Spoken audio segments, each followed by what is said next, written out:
Hey guys, well, as you may recall from yesterday, actually, I decided to end my attempt at the Hexagon Challenge and wanted to talk a little bit about that here today. What happened as I was going through the grind of playing season after season is I realized the reason why a couple of years ago I decided to go only World Super League all the time.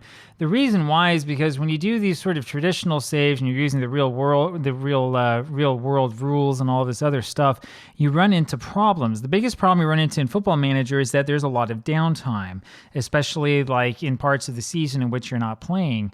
Playing in Taiwan meant you go through, I don't know, like maybe 18 games or something, and then you have like a month and a half in game off. Now you can't just skip through it because you've got to get new players, you got to make sure that your squad looks good, you got to do a lot of work. But it takes forever, and it especially takes a long time if you have every single country in the world loaded, which is exactly what we had.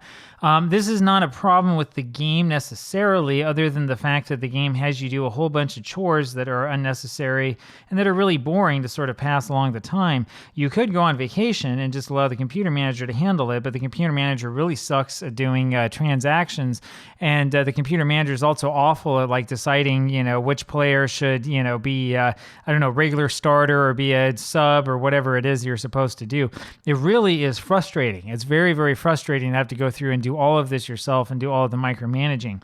If Football Manager had a better AI, it would probably be a lot easier to do this project. Or if I had a faster computer so it wasn't taking me like 3 hours to go through like a month in game. We're going to put an end to that. The projects that I love and the system that I really love is this World Super League. I've talked about it before. Let's talk about it here again. So when we go over here into Football Manager, we're up for the Arsenal match, first of two against them in the Champions League, and we're going to play them in the league too. So it's going to be kind of a bloodbath as far as that goes. I'll show you here when we look at the schedule. This is the reason why I love it. So I know it's the 2022 to 23 season. So you have the World Cup in the middle. That means that a lot of fixtures are sort of squished together at the beginning. The season began, though, in late July, and we just had one match after another for, 2 matches a week for several months in a row, including some Champions League, some of these like Super League Cup and some stuff like that. And then eventually we did have the FA Cup and all of this.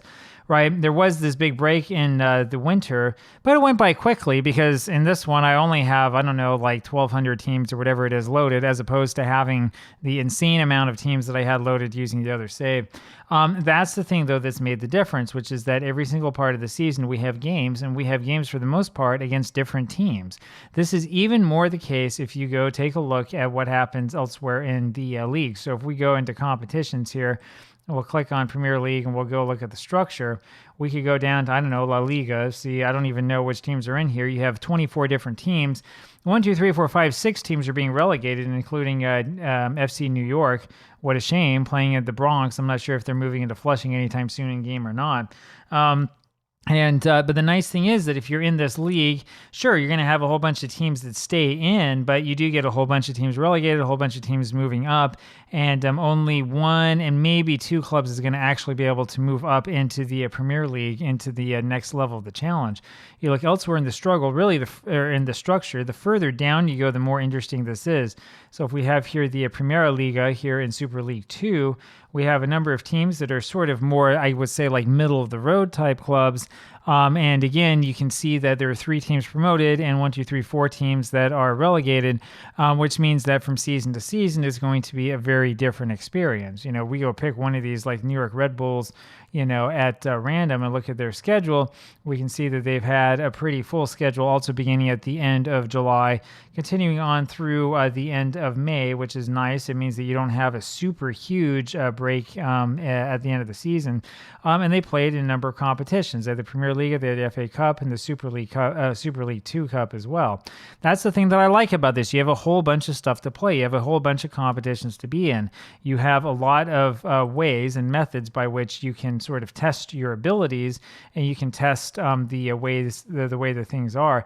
In my opinion, the further down you go, so let's keep going down, further down in the whole system you go, the more interesting it becomes until you hit like the National League North, National League South, and so on and so forth. So if you were going to take, I don't know, like Kettering, and your Kettering town, 23rd place is where they are right now. This is a, semi-pro team? Yeah, semi-professional team. But you have a whole bunch of money that comes in. It's not that difficult to become professional and to actually make it work. Now, it'd be nice if you could win the FA Cup. If they could get that one extra goal here against Sol de America, they would have had an incredibly large amount of money coming in. Or if they had beat Dresden SC, they would have been able to get a lot going there as well. But there's something to play for. There's something to move up with.